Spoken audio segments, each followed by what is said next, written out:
when a street girl suddenly yelled, "Don't eat that." No one inside Caf Imperial could have predicted what would unfold next. Famous as the go-to spot for the city's wealthiest and most powerful, the cafe radiated elegance and exclusivity. Well-dressed waiters moved gracefully between marble tables, serving gourmet meals and glasses of wine that sparkled under the sun. The air was filled with the scent of fresh coffee, baked bread, and the faint fragrance of the flowers placed throughout the room. At the heart of it all sat Evelyn Marlowe, a billionaire whose name was practically a symbol of influence. At 65, wearing a deep green silk gown and a strand of pearls that caught the light in a mesmerizing shimmer, Evelyn carried an aura that demanded attention. Beside her was Claire, her longtime friend and trusted assistant, sitting with perfect posture and a smile that looked meticulously practiced. On the table before them sat a steaming bowl of soup, accompanied by a flawless loaf of sliced bread. Everything looked calm and luxurious. But for Sophia, an 11-year-old girl standing across the street, something felt terribly off. With messy hair and a worn backpack slung over one bony shoulder, Sophia watched intently. Her stomach growled, but she stayed frozen. Moments earlier she had seen Claire tilt her hand and pour something into the soup. The world seemed to freeze for Sophia. She added something, Sophia thought, pressing her lips tightly. Her instincts screamed at her to act, but who would believe her? She was just a street kid, invisible to the world rushing past. Inside the cafe. Evelyn lifted her silver spoon, ready to taste the soup. Claire, calm as ever, smiled warmly. "You're going to love this recipe, Evelyn. It's a special new creation from the chef. I had it prepared just for you." Sophia couldn't stay quiet anymore. Her heart raced as her legs carried her toward the cafe. She pushed open the glass door, ignoring the motardi's glare, and ran straight to Evelyn.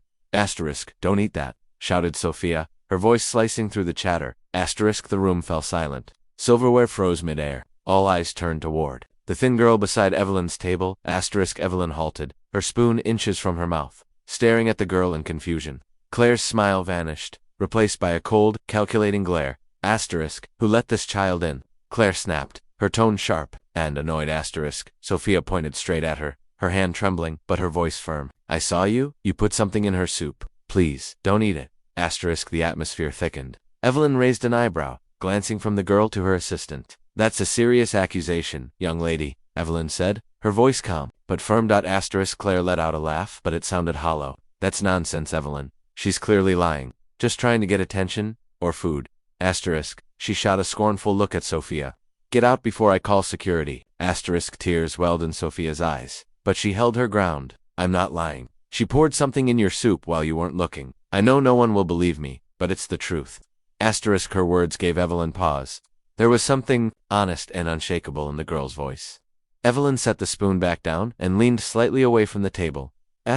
"Claire," she asked, her tone now edged with a calm threat. "Is that true?" Claire looked shocked. "Of course not. You've known me for years. Evelyn, why would I ever do such a thing? This girl's making it all up." But the cafe was watching. Whispers spread like wildfire. Patrons exchanged glances. Sophia looked around but didn't back down. "Have someone test the soup?" she urged. "Call a doctor, a lab, anything. Just don't eat it. It could be poison." Evelyn's gaze sharpened. For the first time, Claire looked rattled. Her grip tightened on the armrest, her fingers turning white. Evelyn noticed, and the way Claire avoided her eyes. "Why are you so nervous, Claire?" Evelyn asked, voice slicing through the tension. This is ridiculous." Claire burst out. "She's just a street kid. Don't waste time on her."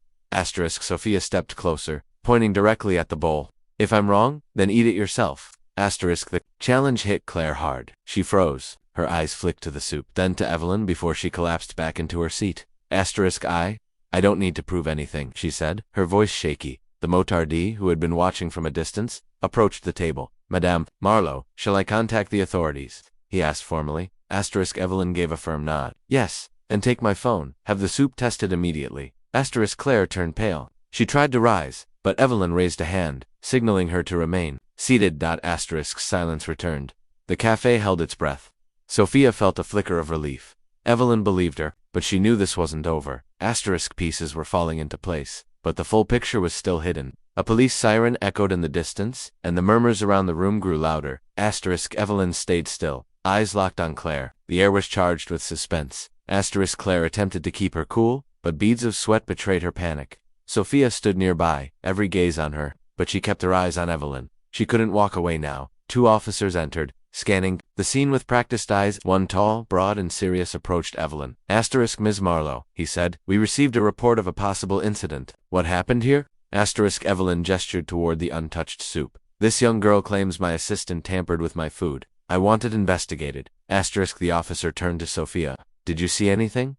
Asterisk she nodded, voice steady. Yes. She added something to the soup when Evelyn wasn't looking. I'm not lying. Asterisk Claire stepped in, indignant. This is ridiculous. She's a street child, just trying to stir up drama. Asterisk the officer raised a hand. Enough, Ms. Marlowe. Would you like us to test the soup?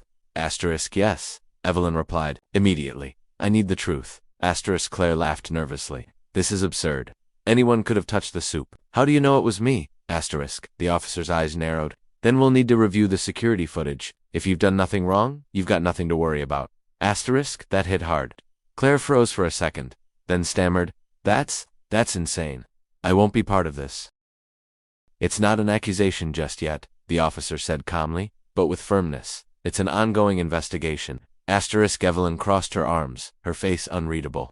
Claire, you're acting awfully defensive for someone with nothing to hide. Asterisk, Claire opened her mouth to respond, but was cut off as the Mater D returned, holding Evelyn's phone. He handed it over respectfully, and Evelyn swiftly dialed. Asterisk Dr. Harris. This is Evelyn Marlowe. I need a favor, urgent. Please come to CAF Imperial right away. It concerns something that may have been added to my meal, she said before ending the call. Asterisk Sophia observed the scene, her heart thudding. Every passing second dragged like an eternity. Claire's glare burned into her, full of rage. Asterisk, do you think this little act gains you anything? Claire said, her tone low and filled with venom. Asterisk Sophia instinctively stepped back, but Evelyn raised a hand, stopping Claire in her tracks. Asterisk enough. If she's lying, the truth will come out. But if she's not, Evelyn's voice turned cold as ice. Then you'll be the one facing the consequences. Asterisk a heavy silence fell over the cafe, until a middle-aged man entered carrying a briefcase. Dr. Harris greeted Evelyn, and gestured toward the soup.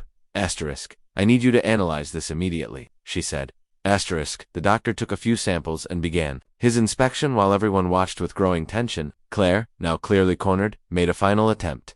Asterisk, this is madness, Evelyn. After everything, years of loyalty, you're treating me like a criminal because of a street kid's story. Asterisk, Evelyn didn't answer. She simply stared at Claire. Her silence said more than any words could. Asterisk, the doctor finally looked up, clearly choosing his words with care.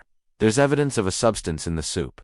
I can't confirm exactly what it is without further testing, but it may be dangerous. Asterisk gasps and murmurs filled the room. Evelyn's face turned pale. Claire stepped backward, eyes wide. Asterisk, that doesn't prove anything, Claire shouted, her voice trembling. Anyone could have done it. Asterisk Sophia cut in, her voice sharp with, Truth, you're lying. I saw you do it. Don't you dare blame anyone else. Asterisk the two officers exchanged glances. One stepped toward Claire. Asterisk ma'am, we'll need you to come with us. Asterisk Claire recoiled in panic. You're making a mistake, she cried out, but the officer was unfazed. Asterisk without delay. They secured her wrists in handcuffs as she continued to protest. Asterisk Evelyn sat still, saying nothing, watching the woman she had trusted for so long being led away. Sophia stayed frozen, unsure of what to feel. Asterisk finally, Evelyn turned to her. Her expression softened, yet remained serious.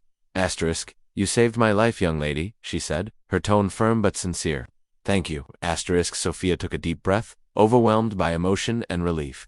But something told her this was just the beginning. Asterisk as Claire was escorted out for questioning, the CAF Imperial slowly resumed its rhythm. Though many customers remained unsettled, some began to leave, whispering about what they had just witnessed. Asterisk Evelyn stayed seated, eyes still fixed on the untouched soup, her mind spinning. Asterisk Sophia stood nearby, not knowing what would come next. Evelyn looked at her, her gaze gentler now, but filled with the weight of the moment. Asterisk, what's your name? She asked at last. Sophia, the girl replied softly, yet firmly. Evelyn repeated the name, as if testing it. Sophia, why? Why would you risk so much to warn me? Asterisk Sophia swallowed, because it was right. I couldn't just stand by and do nothing. Doesn't matter who you are. No one deserves that. Her words were simple, but the depth in them far exceeded her age. Evelyn leaned forward, fingers interlaced. You have the kind of courage most people don't. For that, I owe you my life. Asterisk Sophia blushed and looked away. You don't need to thank me. I just did what anyone should do. Asterisk Evelyn gave a quiet laugh, one without amusement. Anyone should, but not everyone would. You're special, Sophia. Asterisk she paused, studying the girl. And from what I can tell, you haven't had it easy. Asterisk. Sophia hesitated, then nodded. No, I haven't, But it doesn't matter. Evelyn leaned back, arms folded. It does matter. Where are you staying? Sophia looked down, fiddling with the hem of her worn hoodie. Nowhere really. I stay where I can. Sleep wherever I find a spot. The billionaire didn't reply. At first, she seemed deep in thought. Then, with quiet resolution, she spoke. That ends today. Sophia frowned, confused. What do you mean? You're not going to live like this anymore, Evelyn said, her voice now filled with resolve. You saved me today, Sophia. Now I'm going to return that. You'll have a place to live, food to eat, and the chance to build a real future. Sophia's eyes widened. She could barely believe it. Are you serious? Evelyn smiled genuinely. For the first time, yes. No one should have to face the world alone, especially not someone with a heart like yours. In the days that followed, Evelyn fulfilled every promise. She gave Sophia a safe home, arranged her education, and ensured her well-being. Word of the Calf Imperial incident spread like wildfire, and Sophia's bravery was recognized widely. Journalists praised the young girl who saved a billionaire. Claire, meanwhile, faced the full consequences of her actions. Her envy and betrayal became public, revealing darker motives behind her act. But Evelyn no longer focused on her former assistant. Her attention was now fully on Sophia. One afternoon, as they strolled through the gardens of Evelyn's estate, Sophia looked up at her, eyes full of wonder. Why are you doing this for me? I'm just a nobody. Evelyn stopped, bending slightly to meet her gaze. You're not a nobody. You're the reason I'm still breathing today. And more than that, you reminded me that a person's worth isn't in their money or status, but in what they're willing to do for someone else. Sophia smiled, feeling a warmth she had never known. The warmth of finally belonging. Call to action, rewritten ending. Now, I want to hear from you. What did you think of this story? Have you ever known someone who had the courage to do what's right, even when it was hard? Let us know in the comments. And don't forget to like, share, and subscribe for more heart-touching stories like this one. See you in the next video.